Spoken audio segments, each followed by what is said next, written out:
ನಮಸ್ಕಾರ ರೀಪ ಎಲ್ಲರಿಗೂ. ಈಗ ಧಾರವಾಡದ ಈಗ ಶಿಕ್ಷಣ ಕೇಂದ್ರದ ಒಂದು ಜಯನಗರ ಕಾರ್ನರ್ಗೆ ಬಂದವು ನೋಡ್ರಿ. ನಾವು ಜಯನಗರ ಕಾರ್ನರ್ದಾಗ ಇಲ್ಲಿ ಶಿಕ್ಷಣ ಕಲಿಯಾಕ ಎಲ್ಲಿಂದ ಜಿಲ್ಲಾದಿಂದ ಬರ್ತಾರೆ ಹುಡುಗರ. ಅವ್ರಿಗೆ ಯಾವ ಮೂಲಭೂತ ಸೌಲಭ್ಯಗಳು ಅದಾವೆ ನೋಡ್ರಿ. ಶಿಕ್ಷಣಕ್ಕಾಗಿ ಎಷ್ಟೋ ಪರಿಶ್ರಮ ಪಟ್ಟು ಬರ್ತಾರೆ. ಇಲ್ಲಿ ಧಾರವಾಡ ಶಿಕ್ಷಣ ಕೇಂದ್ರದ ಒಂದು ಕಾಶಿ ಅಂತ ಕರೀತಾರೆ. ಇಲ್ಲಿ ಎಷ್ಟೊಂದು ಸೌಲಭ್ಯಗಳು ಬೇಕಾಗ್ಯಾವ. ಇಲ್ಲಿ ಇರುವಂಥ ಶಾಸಕ ಪ್ರತಿನಿಧಿಗಳು ಬಹಳ ಮುತುವರ್ಜಿ ವಹಿಸಬೇಕು. ಇಲ್ಲಿರುವಂಥ ಮಕ್ಕಳಿಗೆ ಯಾವ ರೀತಿ ಶಿಕ್ಷಣ ಬೋಧನೆ ಮಾಡಕತ್ತೀರಿ, ಯಾವ ರೀತಿ ಅವರಿಗೆ ಸೌಲಭ್ಯಗಳು ಅದಾವ, ಇವನ್ನೆಲ್ಲ ತಿಳಿಸ್ಬೇಕಲ್ರಿ. ಯಾರು ತಿಳಿಸ್ಬೇಕಿದ್ದಾನೆ? ಇದನ್ನು ಒಬ್ಬ ನಮ್ಮ ಜನಪ್ರತಿನಿಧಿ ತಿಳಿಸ್ಬೇಕು, ಲೋಕಸಭಾ ಸದಸ್ಯ ತಿಳಿಸ್ಬೇಕು. ಈಗ ಲೋಕಸಭಾ ಸದಸ್ಯ ಇಲ್ಲಿ ಯಾವ ರೀತಿ ಮೂಲಭೂತ ಸೌಲಭ್ಯ ಕೇಂದ್ರ ಸರ್ಕಾರದಿಂದ ತಂದಾರ್ರಿಪ್ಪ, ಅದನ್ನು ಇವತ್ತು ಚುನಾವಣಾ ಮುಂಚಿತ 8 ತಿಂಗಳು ಉಳಿತೇನೆ ಲೋಕಸಭಾ ಚುನಾವಣೆ.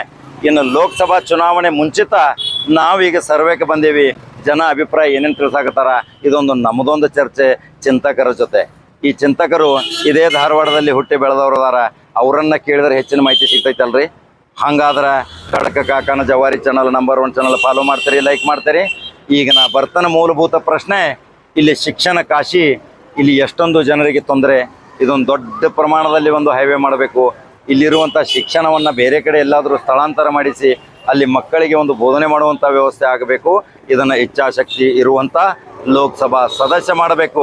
ಆ ಲೋಕಸಭಾ ಸದಸ್ಯ ಮಾಡಲಿಲ್ಲ ಅಂದ್ರೆ ಮತದಾರ ಏನು ಮಾಡ್ತಾನೆ? ಬದಲಾವಣೆ ಮಾಡ್ತಾನೆ. ಈಗ ಬದಲಾವಣೆ ಗಾಳಿ ಬೀಸೈತ್ರಿ. ಕರ್ನಾಟಕದಾಗ ಬದಲಾವಣೆ ಆಯ್ತು 2023ರಾಗ. ಎಲ್ಲರೂ ಒಂದಾಗಿ ಶಾಂತ ಆಗಿರುವಂತೇಳಿ ಮತದಾರ ತನ್ನ ಅಸ್ತ್ರ ತೋರಿಸಿದ. ಈಗ ಬರುವ ಲೋಕಸಭಾ ಚುನಾವಣೆಯಲ್ಲಿ ಇನ್ನು ಹೆಂಗೆ ಬದಲಾವಣೆ ತರ್ತಾನ ಅನ್ನೋದ ಇದೊಂದು ಜ್ವಲಂತ ಪ್ರಶ್ನೆ. ಈಗ ಇಲ್ಲಿ ಚೈನಾ ಶೇಖ್ ಅವರದಾರ. ಇಲ್ಲಿಯ ಕರ್ನಾಟಕ ರಾಜ್ಯದ ಜಿಲ್ಲೆ ಧಾರವಾಡದಲ್ಲಿ ಶಿಕ್ಷಣ ಪಡೆದು ಒಂದು ಉನ್ನತ ಸ್ಥಾನಕ್ಕೆ ಹೋದಂಥವರು. ಅವ್ರ ಬಾಯಿಂದ ಕೇಳೋಣ, ಅವ್ರು ಏನು ಹೇಳ್ತಾರೆ. ಇದು ಲೋಕಸಭಾ ವ್ಯಾಪ್ತಿಗೆ ಬರುವಂಥ ಚೈನಾ ಶೇಖ್ ಅವರೇ, ಇಲ್ಲಿ ಲೋಕಸಭಾ ವ್ಯಾಪ್ತಿಗೆ ಏನು ಮೂಲಭೂತ ಸೌಲಭ್ಯ ತಂದಾರ? ಇಲ್ಲಿಯ ಸಂಸತ್ ಸದಸ್ಯ, ಕೇಂದ್ರೀಯ ಸಂಸದೀಯ ಮಂತ್ರಿ ಯಾವ ಮೂಲಭೂತ ಸೌಲಭ್ಯ ತಂದಾರ್ರಿ? ಅದ್ರ ಬಗ್ಗೆ ಹೇಳ್ರಿ. ನಮಸ್ಕಾರಗಳು ಕಾಕವರೇ. ನೀವು ಧಾರವಾಡಕ್ಕೆ ಸಮೀಕ್ಷೆಗೆ ಬಂದಿದ್ದಕ್ಕೆ ನಮಗೆ ಬಹಳಷ್ಟು ಸಂತೋಷವಾಗಿದೆ. ಯಾಕಂದರೆ ನಂಬರ್ 1 ಚಾನಲ್ ಅಷ್ಟೇ ನೇರವಾಗಿ ಹೇಳುತ್ತೆ. ಬೇರೆ ಚಾನಲ್ದವ್ರದ್ದು ಅಷ್ಟು ನಮ್ಗೆ ಗೊತ್ತಿಲ್ಲ. ಆದರೆ ಕಾಕವ್ರ ಚಾನಲ್ ಭಾಳ ನೇರವಾಗಿ ಹೇಳಿದ್ದಕ್ಕೆ ಅದಕ್ಕೆ ನಾವು ಈ ಸಲ ನಾವು ನಿಮಗೆ ನೇರವಾಗಿ ಹೇಳ್ತೀವಿ. ಇಲ್ಲೇ ಇದು ವಿದ್ಯಾಕಾಶಿ.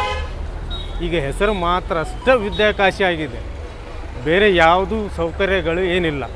ಈಗ ನೋಡಿರಿ, ಇಷ್ಟೇ ಏರಿಯಾದಲ್ಲಿ 1,00,000 ಜನ ಸ್ಟೂಡೆಂಟ್ಸ್ ಇದ್ದಾರೆ. ಆ 1,00,000 ಜನ ಸಲುವಾಗಿ ಏನೆಲ್ಲ ಇಲ್ಲಿ ಆಗಬೇಕಿತ್ತು ಅದು ನೀವು ನೋಡಿದರೆ ಈಗ ಗೊತ್ತಾಗುತ್ತೆ. ಇದು ಹೇಳಿ ಕೇಳಿಲ್ಲ. ಈಗ ನಾವು ಫೀಲ್ಡಲ್ಲಿ ಬಂದಿದ್ದೀವಿ, ನೀವೇ ನೋಡಿರಿ ಖುದ್ದಾಗಿ ಏನೇನು ಸೌಕರ್ಯ ಇದೆ ಏನಿಲ್ಲ. ಅಂದರೆ ನಮ್ಮ ಶಿಕ್ಷಣದ ಯಾವ ಮಟ್ಟಕ್ಕೆ ಇಳಿದಿದೆ ಅಂದರೆ ನೀವೇ ನೋಡ್ಕೊಡಿ. ಅಂದರೆ ಯಾವುದು ಇವರು ಒಡೆದಾಳುವ ನೀತಿಯನ್ನು ಆಚರಿಸಿದ್ದಾರೆ. ಇನ್ನೂವರೆಗೆ ವಿದ್ಯಾ ಕಡೆ ಇವ್ರ ಕಡೆ ಯಾವುದೂ ಲಕ್ಷ ಕೊಟ್ಟಿಲ್ಲ. ಅದಕ್ಕೆ ಈ ಸಲ ಲಕ್ಷ ನಾವು ಅವ್ರಿಗೆ ಕೊಡಿಸೋದು ಬೇಡ, ಅವ್ರಿಗೆ ಓಟು ಕೊಡೋದು ಬೇಡ ಅಂತ ನಿರ್ಧಾರ ಮಾಡಿದ್ದೀವಿ. ಈಗ ಶಿಕ್ಷಣ ನೋಡ್ರಿ, ಶಿಕ್ಷಣ ನಮ್ಮ ಮಕ್ಕಳು ಕಲಿಬೇಕು, ಉನ್ನತ ಸ್ಥಾನಕ್ಕೆ ಹೋಗಬೇಕು, ಒಳ್ಳೊಳ್ಳೆ ಪದವೀಧರ ಆಗಬೇಕು, ಅನೇಕ ಟೆಕ್ನಾಲಜಿ ಫ್ಯಾಕ್ಟ್ರಿಗಳಲ್ಲಿ ಹೋಗಬೇಕು, ಅವರು ಒಂದು ಜನಪ್ರತಿನಿಧಿಯಾಗಿ ಕೆಲಸ ಮಾಡಬೇಕು ಅನ್ನೋ ಎಲ್ಲ ತಂದೆ ತಾಯಿಗೆ ಆಸೆ ಇರ್ತೈತ್ರಿ. ಆದರೆ ಇಲ್ಲಿ ನೋಡ್ರಿ ಯಾವ ರೀತಿ ಸೌಲಭ್ಯಗಳು ಕಲ್ಪಿಸ್ಯಾರ. ಕೇಂದ್ರ ಸರ್ಕಾರ ಅವ್ರ ಕೈ ಆಗೈತಿ. ಪಂತಪ್ರಧಾನ ಮೋದಿ ಬಾಜು ಕುಣ್ತಾರೆ ಇವ್ರು ಜೋಶಿ ಸಾಹೇಬರು. ಆದರೆ ಜೋಶಿ ಸಾಹೇಬರ ಕೊಡುಗೆ ಏನು ಶಿಕ್ಷಣ ಕೇಂದ್ರಕ್ಕೆ? ಬಹಳ ಕೂಲಂಕುಷವಾಗಿ ಕೇಳ್ರಿ. ಧಾರವಾಡದ ಪುಣ್ಯವಂತ ಜನರು, ಶಿಕ್ಷಣ ಕೇಂದ್ರದ ಜನರು ಇಲ್ಲಿ ಎಂತೆಂಥ ಸಾಹಿತಿಗಳ ವಾಸ ಮಾಡುವಂಥ ನಿರ್ವತ್ತ ಹೊಂದಿದಂಥ ಜಡ್ಜಸ್ ಅದಾರ, ಅನೇಕ IAS ಅಧಿಕಾರಿಗಳದಾರ. ಆದ್ರೆ ಇಲ್ಲಿ ಯಾವ ಮೂಲಭೂತ ಸೌಲಭ್ಯದಿಂದ ಕುಂಠಿತ ಆಗೈತಿ ಅದನ್ನೆಲ್ಲ ಹೇಳೋದು ಕರ್ತವ್ಯ ನಂಬರ್ 1 ಚಾನಲ್ದ ಮಾತ್ರ. ನಾವು ಯಾರಿಗೆ ಹೆದರೋದಿಲ್ಲ, ನೇರ ನಡಿ, ಸತ್ಯದ ಕಡೆ ನಮ್ಮದೈತಿ. ಹಂಗಾದ್ರೆ ಇಲ್ಲಿಯೇ ಧಾರವಾಡದ ಚಿಂತಕರದಾರ. ಶಿಕ್ಷಣ ಕ್ಷೇತ್ರದಲ್ಲಿ ಅವರು ಬೆಳೆದಾರ, ಉನ್ನತ ಸ್ನಾತಕೋತ್ತರ ಪದವಿ ಪಡೆದಾರ, ಅವರು ಇಂಜಿನಿಯರಿಂಗ್ ಪದವಿ ಹೊಂದಿದಾರ. ಅವ್ರ ಬಾಯಿಂದನೂ ಕೇಳೋಣಲ್ರಿ. ಹೆಂಗಂತೀರಿ ದೇವಾನಂದ ಅವರ? ಯಾವ ಮೂಲಭೂತ ಸೌಲಭ್ಯ ಬೇಕಾಗಿತ್ತು? ಇಲ್ಲಿಯ ಜನಪ್ರತಿನಿಧಿ ಏನು ಮಾಡಬೇಕಾಗಿತ್ತು? ಇಲ್ಲಿಯ ಲೋಕಸಭಾ ಸದಸ್ಯ ಏನು ಇಚ್ಛಾಶಕ್ತಿ ವ್ಯಕ್ತಪಡಿಸಬೇಕಾಗಿತ್ತು? ಕೇಂದ್ರ ಸರ್ಕಾರದ ಉನ್ನತ ಸ್ಥಾನ ಹೊಂದಿದಂಥ ಇಲ್ಲಿಯ ಲೋಕಸಭಾ ಸದಸ್ಯ ಯಾವ ರೀತಿ ಬದಲಾವಣೆ ತರಬೇಕಾಗಿತ್ತು? ಸಿಂಗಾಪುರ್ ಮಾಡ್ತಾನಂದಿದ್ರಿ, ಧಾರವಾಡ ಸಿಂಗಾಪುರ ಆಯ್ತಾ? ಸ್ಮಾರ್ಟ್ ಸಿಟಿ ತರ್ತಾನಂದ್ರಿ, ಸ್ಮಾರ್ಟ್ ಸಿಟಿ ತಂದ್ರಿ. ವರ್ತುಳ ಆಕಾರದ ಒಂದು ಮೆಟ್ರೋ ರೈಲ್ ತಂದ್ರಿ. ಕೇಂದ್ರ ಸರ್ಕಾರದ ಲಕ್ಷಾಂತರ ಕೋಟಿ ಅನುದಾನ ನಿಮ್ಮ ಕೈಯಾಗಿರುವಾಗ ಯಾಕೆ ತರಲಿಲ್ರಿ ಪ್ರಹ್ಲಾದ್ ಜೋಶಿ ಸಾಹೇಬ್ರೆ? ನಿಮಗೆ ನೇರವಾದ ಪ್ರಶ್ನೆ ಇದು. ಹಂಗಾದ್ರೆ ದೇವಾನಂದ ಅವರೇ ಇದ್ರ ಬಗ್ಗೆ ಸಂಕ್ಷಿಪ್ತದಲ್ಲಿ ಹೇಳ್ರಿ. ಧಾರವಾಡ ಅಂತಕ್ಕಂಥ ಮೊಟ್ಟ ಮೊದಲಿಗೆ ನಮ್ಮ ಜವಾರಿ ಕಾಕ ನಂಬರ್ 1 ಚಾನಲ್ ಕಾಕ ಅವರಿಗೆ ತುಂಬ ನಮಸ್ಕಾರಗಳು. ಯಾಕಂತಂದ್ರೆ ಇವತ್ತಿನ ದಿವಸ ಲೋಕಸಭಾ ಇನ್ನೂ ಒಂದು 7-8 ತಿಂಗಳೈತಿ. ಆಲ್ರೆಡಿ ಮುಂಚೆನೇ ಚಾಲೂ ಮಾಡಿದ್ವಿ. ಈ ಕಳೆದ ವಿಧಾನಸಭಾ ಚುನಾವಣೆಯಲ್ಲಿ ನಮ್ಮ ಕಾಂಗ್ರೆಸ್ ಸರ್ಕಾರ ಫುಲ್ ಥಂಪಿಂಗ್ ಮೆಜಾರಿಟಿ ಬಂದು ಸರ್ಕಾರ ಒಳ್ಳೆಯದು ನಡೀತಾ ಇದೆ. ಅಂಥ ಸಂದರ್ಭದಲ್ಲಿ ಇನ್ನು ಮತ್ತೆ ಲೋಕಸಭಾ ಇದಕ್ಕೆ ಈಗಲೇ ನೀವು ಪ್ರಿಪ್ರೇಷನ್ ಚಾಲೂ ಮಾಡಿದ್ದೀರಿ. ಈ ತಾವಲ್ಲೇ ನೋಡ್ತಾ ಇರ್ಬೋದು ಧಾರವಾಡದಲ್ಲಿ ಇನ್ನೂ ಮೂಲಭೂತ ಸೌಲಭ್ಯಗಳಲ್ಲಿ ಸಿಕ್ಕಾಪಟ್ಟೆ ಆಗಬೇಕು. ಸ್ಮಾರ್ಟ್ ಸಿಟಿಯಲ್ಲಿ ಅಂತಕ್ಕಂಥದ್ದು ಏನಿದೆಯಲ್ಲ, ಹಗಲಿ ರಾತ್ರಿ ಕೂಡಿ ನಡೆದಾಡ್ತಕ್ಕಂತಹ ರಸ್ತೆಗಳು ಏನು ರಾತ್ರಿ ಏನು ಸೂರ್ಯನ ಬೆಳಕು ಹೆಂಗೆ ಬೆಳೆದೈತಿ ಹಂಗೆ ರಾತ್ರಿ ಸೂರ್ಯನ ಬೆಳಕು ಇರ್ತಕ್ಕಂತಹ ಸೋಲಾರ್ LED ಲೈಫ್ ರೋಡ್ಗಳಾಗಬೇಕು, ಹಾಗೆ ಕಾಂಕ್ರೀಟ್ ರೋಡ್ಗಳಾಗಬೇಕು. ಮತ್ತು ಇಲ್ಲಿ ಇರ್ತಕ್ಕಂತಹ ಏನು ಒಂದು ಶಿಕ್ಷಣ ನೀತಿ ಹಾಗೂ ನಮ್ಮ ಏನು ಬಡ ಜನತೆ ಇದ್ದಾರೆ, ಅವರ ದೂರ ಊರಿಂದ ಬಂದಿದ್ದಾರೆ, ಅವರಿಗೆ ನೀವು ಕೇಂದ್ರ ಸರ್ಕಾರದಿಂದ ನೀವು ಫಂಡ್ಗಳನ್ನು ತಂದು ಸರ್ಕಾರಿ ವತಿಯಿಂದ ಹಾಸ್ಟೆಲ್ಗಳನ್ನು ಮಾಡಿ ಸರ್ಕಾರ ವತಿಯಿಂದನೇ ನೀವು ಅವ್ರಿಗೊಂದು ಟ್ರೈನಿಂಗ್ ಕ್ಯಾಂಪ್ ಮಾಡಿದ್ರೆ ಅದು ಭಾಳ ಜನ ಅನುಕೂಲ ಆಗ್ತೈತಿ. ಅವ್ರಿಗೆ ಫ್ರೀ ಆಫ್ ಕಾಸ್ಟ್ ಒಳಗೆ ಆಗ್ತೈತಿ. ಅಂದ್ರೆ ಉನ್ನತ ಶಿಕ್ಷಣ ಮಾಡ್ತಾರೆ, ದೊಡ್ಡ ದೊಡ್ಡ ನೌಕರಿ ಹಿಡಿತಾರೆ, ತಮ್ಮ ಮನೆತನ ಉದ್ಧಾರ ಆಗ್ತೈತಿ. ಇಲ್ಲ ಪಾಪ ಇಷ್ಟೆಲ್ಲ ದೊಡ್ಡ ದೊಡ್ಡ ಸಮಾಜಿಕ ಕ್ಷೇತ್ರದ ಒಳಗೆ ಬಂದು ಇಷ್ಟೆಲ್ಲ ಟ್ರೈನಿಂಗ್ ತೊಗೊಂಡು ಗೌಂಡರ್ ಕೈಯಾಗಿ ಹೋಗಿ 700 ರೂಪಾಯಿ ಮಾಡಿಬಿಟ್ರೆ ಏನು ಬರ್ತೈತಿ ಹೇಳ್ರಪ್ಪ ಹೇಳ್ತೇನೆ. ತಾವೆಲ್ಲ ನೋಡ್ತಾ ಇರ್ಬೋದು, ಇಲ್ಲೆಲ್ಲ ಜನಸಾಮಾನ್ಯ ಮಂದಿಯೆಲ್ಲ ನಿಂತೈತಿ. ಅದಕ್ಕೆ ನಮ್ಮ ಕಾಕವರು ಇಲ್ಲಿ ಬಂದ ಜವಾರಿ ಖಡಕ ಕಾಕ ನಂಬರ್ 1 ನ್ಯೂಸ್ ಚಾನಲ್ ಅವ್ರು ಬಂದ ಎಲ್ಲ ಪ್ರತಿಯೊಂದು ಗಲ್ಲಿಗೆ ಅವ್ರಿಗೆ ದಲಿತ ಕೇರಿಗೆ, ಮುಸ್ಲಿಮ್ ಕೇರಿಗೆ ಹಾಗೂ ಎಲ್ಲೆಲ್ಲೂ ಕೊಳಚೆ ಪ್ರದೇಶ ಅಲ್ಲೆಲ್ಲೆಲ್ಲ ಹೋಗಿ ಕೇಳಾಕತ್ತಾರೆ ಹೆಂಗೆ ಇರ್ಬೇಕಪ್ಪ ನಿಮ್ಮ ಸಂಸತ್ ಸದಸ್ಯ, आपका लीडर कैसे होगा ಅಂತ ಹೇಳ್ತಾ. आपका लीडर कैसा 24/7 आपके साथ जो जुड़ाते रहता है ना वैसा चाहिए ऑलवेज. कैसा है आप एक फ़ोन किया तो इमीडिएट आपका क्या है प्रॉब्लम आके खुद आके सॉल्व करना चाहिए. not only by the PS, not only by anybody, he only should come and do all the works of the public and voters of the Dharwad North Lok Sabha constituency. ಧನ್ಯವಾದಗಳು. 8 ಕ್ಷೇತ್ರ ಬರ್ತಾವ್ರಿ. ಇಲ್ಲಿ 8 ಕ್ಷೇತ್ರ ಎಲ್ಲ ಗ್ರಾಮೀಣ ಪ್ರದೇಶ, ಇದೊಂದು city ಪ್ರದೇಶ. ಆ ಗ್ರಾಮೀಣ ಪ್ರದೇಶದ ತಮ್ಮ ಕ್ಷೇತ್ರದಲ್ಲಿ ಬರುವಂಥ ವ್ಯಾಪ್ತಿಯಲ್ಲಿ ಬರುವಂಥ ಯುವಕರಿಗೂ ಸಹಿತ ಇಲ್ಲಿ ಶಿಕ್ಷಣ ವಂಚಿತ ಆಗ್ಯಾರ. ಅವರು ಲಕ್ಷಾಂತರ ರೂಪಾಯಿ ಎಲ್ಲಿ ದುಡ್ಡು ತರಬೇಕ್ರಿ? ಶಿಕ್ಷಣ ಮಾರಾಟ ಅಲ್ಲ, ಶಿಕ್ಷಣ ಉಚಿತ. ವಿದೇಶದಾಗ ನೋಡ್ರಿ, ಶಿಕ್ಷಣ ಮತ್ತು ಆರೋಗ್ಯ ಉಚಿತ ಕೊಡ್ತಾರ. ನಮ್ಗೆ ಉಳಿದಿದ್ದೇನು ಅವಶ್ಯಕತೆ ಇಲ್ಲ. ನಮ್ಮ ಮಕ್ಕಳಿಗೆ ಶಿಕ್ಷಣ ಉಚಿತ ಕೊಡ್ರಿ, ನಮ್ಮ ಮಕ್ಕಳಿಗೆ ವಸತಿ ಸೌಲಭ್ಯ ಕೊಡ್ರಿ, ನಮ್ಮ ಮಕ್ಕಳಿಗೆ ಆರೋಗ್ಯ ಕೊಡ್ರಿ. ಇದಕ್ಕಿಂತ ಹೆಚ್ಚಿನ ಏನು ನಾವು ಬೇಡೋದಿಲ್ಲ. ಯಾಕಪ್ಪ ಅಂತ ಪ್ರಧಾನಮಂತ್ರಿ ಅವ್ರ ಪಕ್ಕದಲ್ಲಿ ಕುತ್ಕೊಂಡು ಮನ್ ಕಿ ಬಾತ್ ಮಾತಾಡ್ತಾರ, ನಾ ಖಾವುಂಗ ನಾ ಖಾನೆ ದೂಂಗ ಅಂತಾರ, ಅಚ್ಚೇ ದಿನ ಹೇಗೆ ಅಂತಾರ. ಇವೆಲ್ಲ ಸ್ಲೋಗನ್ಗಳು ಮೊದಲಿದ್ದು ರೀ. ಈಗ ಮೋದಿ ಮುಖ ನೋಡಿ ಓಟ್ ಹಾಕ್ತಿದ್ರು, ಅವೆಲ್ಲ ಕಾಲು ಆದವು. ಈಗ ಒಂದು ಕಾಲಿತ್ತು, ಇಂದಿರಾ ಗಾಂಧಿ ಹಿಂಗೆ ರೌಂಡ್ ಹೊಡೆದ್ರೆ ಲಕ್ಷಾಂತರ ಓಟ್ ಬೀಳ್ತಿದ್ವು, ಅವೆಲ್ಲ ಮಾಯ ಆಗಿ ಹೋದವು. ಈಗ ಮೋದಿ ಬ್ರ್ಯಾಂಡ್ ಮೊನ್ನೆ ಈ 2023ದಾಗ ಮೊನ್ನೆ ಚುನಾವಣೆ, ಅದು ಕರ್ನಾಟಕ ರಾಜ್ಯದ ವಿಧಾನಸಭಾ ಚುನಾವಣೆ. ಮೋದಿ ಅವರು 50 ರ್ಯಾಲಿ ಮಾಡಿದರು, ಅಮಿತ್ ಶಾ 20 ರ್ಯಾಲಿ ಮಾಡಿದರು, ಯೋಗಿ ಬಾಬಾ ಅವರು ಬಂದರು, ಅವರೂ ತಿರುಗಾಡಿದ್ರು. ಏನಾತ್ರಿ ನಿಮ್ಮ ಫಜಿತಿ ಫಜಿತಿ ಆತಿಲ್ರಿ. ಜನ ಮತದಾರ ಭಾಳ ಶಾಣೆ ಅದಾನ. ಅವ ಎಲ್ಲರೇ ಎಚ್ಚತ್ತ ನಿಮ್ಮನ್ನ ಮನ್ಯಾಗೂ ಕೂಡಿಸ್ತಾನ, ಗದಿಗೆ ಮೇಲೂ ಕೂಡಿಸ್ತಾನ. ಅಂಥ ಪರಿಸ್ಥಿತಿ ಆಗೈತ್ರಿ. ಅದರ ಸಲುವಾಗಿ ಈಗ 8 ಕ್ಷೇತ್ರದ ಗ್ರಾಮೀಣ ಪ್ರದೇಶದವ್ರ ಭಾಳ ಕುತೂಹಲದಿಂದ ನೋಡ್ರಿ, ಕೂಲಂಕುಷವಾಗಿ ಕೇಳ್ರಿ. ಅದನ್ನು ನಾ ಹೇಳಾವ ನಿಮ್ಮ ಸಲುವಾಗಿ, ನಿಮ್ಮ ಪರವಾಗಿ ವಕಾಲತ್ ಹಾಕಾಕ ಮತ್ತು ನಿಮ್ಮ ಸಂಸತ್ ಸದಸ್ಯ ಜನಪ್ರತಿನಿಧಿಗೆ ಈ ಎಚ್ಚರಿಕೆ ಕೊಡಾಕ ಕುಂಭಕರ್ಣ ನಿದ್ದಿಲೆ ಮಲಿಗಾರ ಅವ್ರನ್ನ ಎಚ್ಚರಿಕೆ ಕೊಡೋ ನನ್ನ ಕರ್ತವ್ಯ ಐತಿ. ಇಲ್ಲಿ ಒಳ್ಳೆ ಮೂಲಭೂತ ಸೌಲಭ್ಯ ಕೊಡ್ರಿ. ಇರ್ಲಿಕ್ಕಂದ್ರೆ ಇಲ್ಲಿ ಬದಲಾವಣೆ ಗಾಳಿ ಬಿಟ್ಟೈತಿ. ಈಗ ಪ್ರಹ್ಲಾದ ಜೋಶಿ ಸಾಹೇಬರು ಇನ್ನು ವಿಶ್ರಾಂತಿ ಪಡಿಬೇಕಷ್ಟ. ವಿಶ್ರಾಂತಿ ಪಡೆಯೋ ಸಲುವಾಗಿ ಇಲ್ಲಿ ಮತ್ತೂ ಒಬ್ಬ ತಯಾರಾಗಬೇಕ್ರಲ್ಲ. ಭಾಳ ಯುವಕರು ತಯಾರದಾರ. ಈಗ ಆಕಾಂಕ್ಷಿ ಇವರು ಅದಾರ. ಇವರು ಚೈನಾ ಶೇಖ್ ಅವರು ಈಗ ನಾ ಲೋಕಸಭಾ ಸದಸ್ಯ ಹಾಕಂತೇಳಿ ಈಗ ನಿಂದ್ರಾಕೊಂಟಾರ. ಇಂಥವ್ರು ಎಲ್ಲರೂ ಚುನಾವಣೆಗೆ ನಿಂತರಂದ್ರೆ ಪ್ರಗತಿಪರ ಒಂದು ಚಿಂತಕ ತನ್ನ ಇಚ್ಛಾಶಕ್ತಿಯಿಂದ ವಿದ್ಯೆಯ ಬೆಳಕಿನೊಂದಿಗೆ ಈ ಕಾಶಿ ನಗರಕ್ಕೆ ಇದೊಂದು ವಿದ್ಯಾ ಕೇಂದ್ರವನ್ನಾಗಿ ಮಾಡುವ ಸಲುವಾಗಿ ಪ್ರಯತ್ನ ಪಡ್ತಾನೆ ಅನ್ನೋದು ನನ್ನ ಸಮೀಕ್ಷೆ ಪ್ರಕಾರ ನಾ ಕಂಡು ಹಿಡಿದ್ನಿ. ಎಲ್ಲ ಹೋಗಿ ನೋಡಾಕತ್ತಾನೆ, ಎಲ್ಲಿ ನೋಡಿದಲ್ಲಿ ಗದ್ಲ. ಆ ಹುಡುಗರ ಫೀಸ್ ತುಂಬೋದು ಎಷ್ಟು, ಆ ಹುಡುಗರಿಗೆ ಅಲ್ಲಿ ವಸತಿ ಸೌಲಭ್ಯ ಎಷ್ಟು, ಲಕ್ಷಾಂತರ ರೂಪಾಯಿ ಎಲ್ಲಿ ತರ್ಬೇಕ್ರಿ ಬಡವ? ಈ ಕ್ಷೇತ್ರ ಕಲಿಯಾಕೈತಿ, ಇದು ಕಾಶಿ ಐತಿ, ಇದು ಶಿಕ್ಷಣ ಕೇಂದ್ರ ಐತಿ. ಇಲ್ಲಿ ಏನಾದರೂ ಉಚಿತ ಸೌಲಭ್ಯ ಬಡ ಮಕ್ಕಳಿಗೆ ಅದಾವ ಏನ್ರಿ? ಲೋಕಸಭಾ ಸದಸ್ಯರೇ, ನಿಮ್ಮದು ಭಾಳ ಜವಾಬ್ದಾರಿ ಐತಿ. ನೀವು ಏನಾದರೂ ಒಂದಿನಾದರೂ ಇಲ್ಲಿ ವಾಕ್ ಬಂದಿರಿ, ಅಷ್ಟೆಲ್ಲ ಹುಡುಗರು ಹೆಂಗೆ ಮಲಗತ್ತಾರ, ಅವ್ರದ್ದು ಏನು PG ಹೆಂಗೆ ಅದಾವ, ಅವ್ರು ಯಾವ ರೀತಿ ಅಲ್ಲಿ ಏನು ಅವ್ರದ್ದು ಸೌಲಭ್ಯಗಳು ಪಡೆಯಾಕತ್ತಾರ, ಇದನ್ನು ನೋಡೇರಿ. ಸರ್ಕಾರದಿಂದ ಈ ಸೌಲಭ್ಯ ಮಾಡಿ ಕೊಡುವಂಥ ಶಕ್ತಿ ನಿಮ್ಮಲ್ಲೇ ಐತಿ. ಇರ್ಲಿದ್ರೆ ನಿಮ್ಮನ್ನು ಮಣಿಗೆ ಕಳಿಸೋ ಶಕ್ತಿ ಮತದಾರನಲ್ಲಿ ಐತಿ. ಭಾಳ ಎಚ್ಚರಿಕೆಯಿಂದ ಕೇಳ್ರಿ ಪ್ರಹ್ಲಾದ್ ಜೋಶಿ ಸಾಹೇಬ್ರ. ನಿಮ್ಗೆ 8 ತಿಂಗಳು ಮುಂಚಿತ ಬಂದೇನಿ. ಇನ್ನು ಸತತ 8 ತಿಂಗಳು ಇಡೀ ಕರ್ನಾಟಕ ರಾಜ್ಯ ಅಲೆದಾಡ್ತೇನೆ. ಪ್ರತಿ ಕ್ಷೇತ್ರದಲ್ಲಿ ಬದಲಾವಣೆ ಗಾಳಿ ತರುವಂಥ ಶಿಕ್ಷಣ ಮತ್ತು ಆರೋಗ್ಯಕ್ಕೆ ಮಹತ್ವ ಯಾವ ಕೊಡ್ತಾನ, ಎಷ್ಟು ಜನರಿಗೆ ನೀವು ಉಪಯೋಗ ಮಾಡಿದಿರಿ ಅನ್ನೋದು ನಿಮ್ಮ ಲಿಖಿತ ಪ್ರಣಾಳಿಕೆ ಬಿಡುಗಡೆ ಮಾಡ್ರಿ. ಆವಾಗ ಕಾಕ ಸುಮ್ಮಾಗ್ತಾನೆ. ಇರ್ಲಿಕ್ಕೆ ಕಡಕ ಕಾಕ ಎದ್ದ ನಿಮ್ಮನ್ನ ಮಕಾಡೆ ಮಲಸಾಕ ಬರ್ತಾನ. ಇಲ್ಲಿ ಪ್ರತಿಭಾವಂತರು ಇಬ್ಬರದಾರ. ಈಗ ಚೈನಾ ಶೇಖ್ ಅವರೇ, ದೇವಾನಂದ್ ಅವರೇ ಮುಂದುವರ್ರಿ.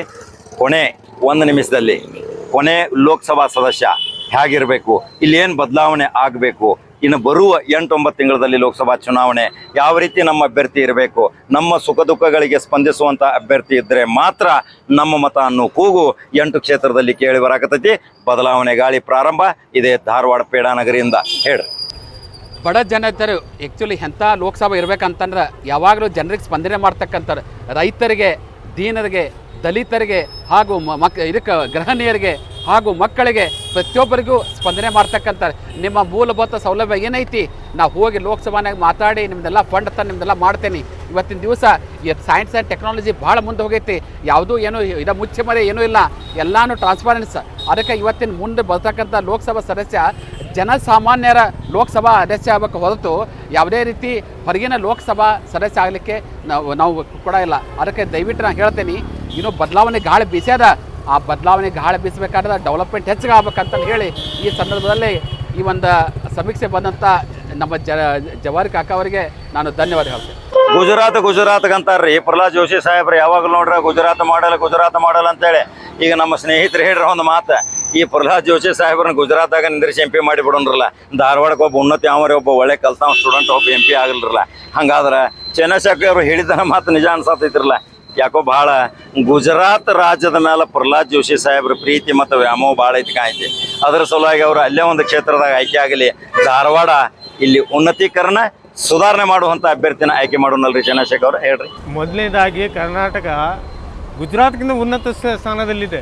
ಪ್ರತಿ ಯಾವುದೇ ಒಂದು ಮಾನದಂಡ ತಗೋರಿ, ಅದರಲ್ಲಿ ನೋಡಿರಿ ನೀವು, ಕರ್ನಾಟಕ ಮೊದಲನೇ ಸ್ಥಾನದಲ್ಲಿದೆ ಗುಜರಾತ್ಗಿಂತ. ಆದರೆ ಇವರು ಯಾವ ಮಾಡೆಲ್ ಮಾಡುತ್ತೇನೆ ಅಂತ ನನಗೆ ಹೇಳ್ತಿರೋದು ನನಗೆ ಗೊತ್ತಾಗ್ತಿಲ್ಲ. ಗುಜರಾತಲ್ಲಿ ಎಂಥದ್ದು ಏನಿದೆ ನಮ್ಮ ಕರ್ನಾಟಕದಲ್ಲಿ ಇರುವಂಥ, ಈಗ ನೋಡಿರಿ ಸಿಲಿಕಾನ್ ಸಿಟಿ ಇಂಡಿಯಾದಾಗ ಎಲ್ಲೈತೆ ಅಂದ್ರೆ ಎಲ್ಲಿ ಹೇಳ್ತಾರೆ ನೀವು? ಅಮೇರಿಕಾಗೆ ಹೋಗ್ರಿ, ಸಿಲಿಕಾನ್ ಸಿಟಿ ಐತಾರೆ ಬೆಂಗಳೂರು ಅಂತಾರೆ. ಗುಜರಾತ್ದಾಗಿಲ್ರಿ, ಬೆಂಗಳೂರು ಅಂದ್ರೆ ಕರ್ನಾಟಕದಾಗ ಐತೆ. ನೀವು ಕರ್ನಾಟಕ ಮಾಡೋ ಬದಲಿ ಗುಜರಾತ್ ಮಾಡೋಲ್ಲ ಹೊಂಟಿದ್ದೀರಿ, ಏನಂತಿದೆ ಅಲ್ಲೇ. ಆದ ಕಾರಣ ಇಲ್ಲಿ 1,00,000 ಜನ ಸ್ಟೂಡೆಂಟ್ಸ್ ಇದ್ದಾರೆ. ನಾವು ಅಲ್ಲಿ ನಿಂತಿದ್ವಲ್ಲ, ಇಲ್ಲೇನು ಗೌರ್ಮೆಂಟ್ ಜಮೀನು ಭಾಳ ಇದೆ, ಕೇಂದ್ರ ಸರ್ಕಾರದ ಗೌರ್ಮೆಂಟ್ ಜಮೀನು ಭಾಳ ಇದೆ. ಅದರಲ್ಲಿ ನೀವು ಅನುದಾನ ತೊಗೊಂಡು ಬಂದು ಹಾಸ್ಟೆಲ್ ಮಾಡಿ ಅವ್ರಿಗೇನಾರ ಪ್ರೊವಿಷನ್ ಮಾಡಿದ್ದಿದ್ರೆ ಇವತ್ತು ನಿಮ್ಮನ್ನು ನೆನೆಸ್ತಿದ್ರು. ಸಿಂಗಾಪುರ್ ಬಿಡ್ರಿ ನೀವು, ಸಿಂಗಾಪುರ್ ಮಾಡೋದು ಭಾಳ ದೂರ ಆಯಿತು. ಸ್ವಲ್ಪ ಆದರೆ 10% ಮಾಡಿದರೆ ಇದು ಸ್ಮಾರ್ಟ್ ಸಿಟಿ ಆಗುತ್ತೆ. ಬರೀ ಹೆಸರಿಗೆ ಸಿಂಗಾಪುರ್ ಅಂತ ಹೇಳಬೇಡ್ರಿ, ಮಾಡೋದನ್ನು ಕೆಲಸ ಮಾಡಿರಿ. ನಮ್ಮ ಇದಕ್ಕೆ ಧಾರವಾಡದಾಗ ಮಾಡಿದಾಗ ಇಡೀ ಜಗತ್ತಲ್ಲಿ ಧಾರವಾಡ ಅಂತ ಹೆಸರು ಬರಬೇಕು. ಅದನ್ನು ಬಿಟ್ಟು ನೀವು ಸಿಂಗಾಪುರ ಮಾಡ್ತೀನಿ, ಅದು ಮಾಡ್ತೀನಿ ಮಾಡಿದೆ ಬೇಡ. ಒಂದು ನಾವು ಹಿಂಗೆ ಮಾಡೆಲ್ ಮಾಡೋನು ಇಡೀ ಪ್ರಪಂಚದಾಗ ಕರ್ನಾಟಕದಲ್ಲಿ ಧಾರವಾಡ ಒಂದು ಅಂಥದ್ದು ಮಾಡೋಣ ಅಂತ ನಾವು ಅವರು ಎಲ್ಲರೂ ಮಾಡಬೇಕು, ವಿಚಾರ ಮಾಡಬೇಕು. ಯಾಕಂದರೆ ಶಂಘೈ ಇದೆಯಲ್ಲ, ಮೊದಲು ಬಾಂಬೆಗಿಂತ ಭಾಳ ಕೆಟ್ಟಿತ್ತು. ಈಗ ನೋಡಿದರೆ ಶಂಘೈ ಬಹಳಷ್ಟು ಚೆನ್ನಾಗಿದೆ. ಅದು ಮಾಡುವ ಮನಸ್ಸು ಬೇಕು. ನಿಮ್ಮಲ್ಲಿ ಮನಸ್ಸಿಲ್ಲ. ಯಾಕಂದರೆ ನೀವು ಮೊದಲಿಂದ ಮನಸ್ಸು ಹೊಡ್ಕೊತ ಬಂದಿದ್ದೀರಿ, ಅದಕ್ಕೆ ನಿಮ್ಮಲ್ಲಿ ಮನಸ್ಸಿಲ್ಲ. ಮನಸ್ಸು ಹೊಡೆಯೋ ಕೆಲಸ ಮುಗೀತು. ಈಗ ಎಲ್ಲರೂ ಮನಸ್ಸು ಒಂದೇ ಆಗಿದೆ. ಇನ್ನು ಮೇಲೆ ಯಾವುದು ಆಟ ನಡೆಯೋದಿಲ್ಲ, ಡೆವಲಪ್ಮೆಂಟ್ ಅಷ್ಟೇ ನಡೆಯೋದು ಅಂಥೇಳಿ ನಮ್ಮದು 1-2 ಮಾತು ಹೇಳ್ತೀನಿ. ಬದಲಾವಣೆ ಗಾಳಿ ಐತೆ ಅಂತಾರೆ ನೋಡ್ರಪ್ಪ ಎಲ್ಲರೂ. ಹಂಗಾದ್ರೆ ಇನ್ನು ಧಾರವಾಡ ಲೋಕಸಭಾ ಕ್ಷೇತ್ರ ಬದಲಾವಣೆ ಆಗೋದು. ಬದಲಾವಣೆ ಅಂದ್ರೆ ಮತ್ತೊಬ್ಬನ ಆರಿಸ್ತಾರ ಅವ್ರಿ. ಯಾಕೆ ಆರಿಸ್ತಾರಂತೀರಿ ನೀವು? ಎಷ್ಟೋ ಲಕ್ಷಾಂತರ ಎಕರೆ ಜಮೀನುಗಳದಾವ ಅಂತೀರಿ. ಅಲ್ಲಿ ಮಕ್ಕಳಿಗೆ ಹಾಸ್ಟೆಲ್ ಬೇಕು, ಮಕ್ಕಳಿಗೆ ವಿದ್ಯಾಭ್ಯಾಸ ಉಚಿತ ಸಿಗಬೇಕು, ನಮ್ಮ ಮಕ್ಕಳು ದೊಡ್ಡ ದೊಡ್ಡ ಹುದ್ದೆಗಳಿಗೆ ಹೋಗ್ಬೇಕು, ಡಾಕ್ಟರ್ ಆಗ್ಬೇಕು, ಇಂಜಿನಿಯರ್ ಆಗ್ಬೇಕು, ಪದವೀಧರ ಆಗ್ಬೇಕು. ಗುಡಿಸಲ್ದಾಗಿದ್ದ ಪಾಪ ತಂದೆ ತಾಯಿ ಕಾರಬ್ಯಾಳಿ ರೊಟ್ಟಿ ಕೊಟ್ಟ ಆ ಬುದ್ಧಿ ಗಂಟು ಕಳಿಸಿ ಊಟಕ್ಕೆ ಹಾಕಿ ಇಲ್ಲಿ ಕಳಿಸ್ತಾರ ಶಿಕ್ಷಣ ಕಲ್ಸಾಕ. ಆದ್ರೆ ಇಲ್ಲಿ ಪರಿಸ್ಥಿತಿ ಹೆಂಗೈತ್ರಿ? ಶಿಕ್ಷಣಕ್ಕೆ ಬಹಳ ಮಹತ್ವ ಕೊಟ್ರು ಅಂದ್ರೆ ಇದು ಧಾರವಾಡ ಒಂದು ಶಿಕ್ಷಣದ ಕಾಶಿ ಆಗೋದ್ರಲ್ಲಿ ಹೆಸರಿಲ್ಲ. ಇನ್ನು ಮುಂದೆ ಇನ್ನೂ ಬದಲಾವಣೆ ಆದ್ರೆ ಮಾತ್ರ ಇಲ್ಲಿ ಸುಧಾರಣೆ ಆಕೈತಿ. ನಮ್ಮ ಪ್ರತಿಧ್ವನಿ, ನಮ್ಮ ಪ್ರತಿಧ್ವನಿ ಎಬ್ಬಿಸ್ಬೇಕು. ಲೋಕಸಭಾದಾಗ, ವಿಧಾನಸಭಾದಾಗ ನಮ್ಮ ಶಾಸಕ ಎಬ್ಬಿಸ್ಬೇಕು, ಅಂದ್ರೆ ಸುಧಾರಣೆ ಆಕೈತಿ. ಹಂಗಾದ್ರೆ ಇನ್ನು 3ನೇ ಪಾರ್ಟಿಗೆ ಹೋಗ್ತಾನೆ. ಕಡಕ್ ಕಾಕ 1ನೇ ಪಾಠ ಮುಗಿಸ್ಯಾನ, 2ನೇ ಪಾಠಗೆ ಇಲ್ಲಿಗೆ ಬಂದನ, ಶಿಕ್ಷಣದ ನಗರಿ ತೋರ್ಸಾಕತ್ತನ ಪರಿಸ್ಥಿತಿ ಏನೈತೆ ಅನ್ನೋದು. ಇನ್ನು 3ನೇ ಪಾಠ ಹೋಗ್ತೀನಿ. 3ನೇ ಪಾಠದಾಗ 8 ಕ್ಷೇತ್ರದ ಪುಣ್ಯವಂತ ಮತದಾರರು ನೀವು ಬಹಳ ಕೂಲಂಕುಷವಾಗಿ ಕೇಳ್ರಿ. ಅಸ್ತ್ರ ನಿಮ್ಮ ಕೈಯಾಗೈತಿ, ಸುದ್ದಿ ಹೇಳೋದು ನನ್ನ ಕೈಯಾಗೈತಿ. ನಾ ಬರೀ ನಿಮಗೆ ಬೆಳಕಿಗೆ ತರ್ತನೋ, ನೀವು ನಿಮ್ಮ ಅಸ್ತ್ರ ಉಪಯೋಗ ಮಾಡ್ರಿ. ಪ್ರತಿಭಾವಂತರ ಮಾತಾಡಕತ್ತಾರ. ಈ ಹಿತಚಿಂತಕರ ಮಾತುಗಳನ್ನ ಕೇಳ್ರಿ, ಮುಂದುವರೆಸ್ರಿ. ಸುಧಾರಣೆ ದಾರಿ ನಿಮ್ಮ ಕೈಯಾಗೈತಿ, ಸುದ್ದಿ ಹೇಳೋದು ನನ್ನ ಕೈಯಾಗೈತಿ. ಹಂಗಾದ್ರೆ 3ನೇ ಪಾರ್ಟಿಗೆ ಬರಲ್ರಿ. ಕಡಕ ಜವಾರಿ ಕಾಕ 3ನೇ ಪಾರ್ಟಿಗೆ ಹೋಗಾನ. ನಮಸ್ಕಾರ.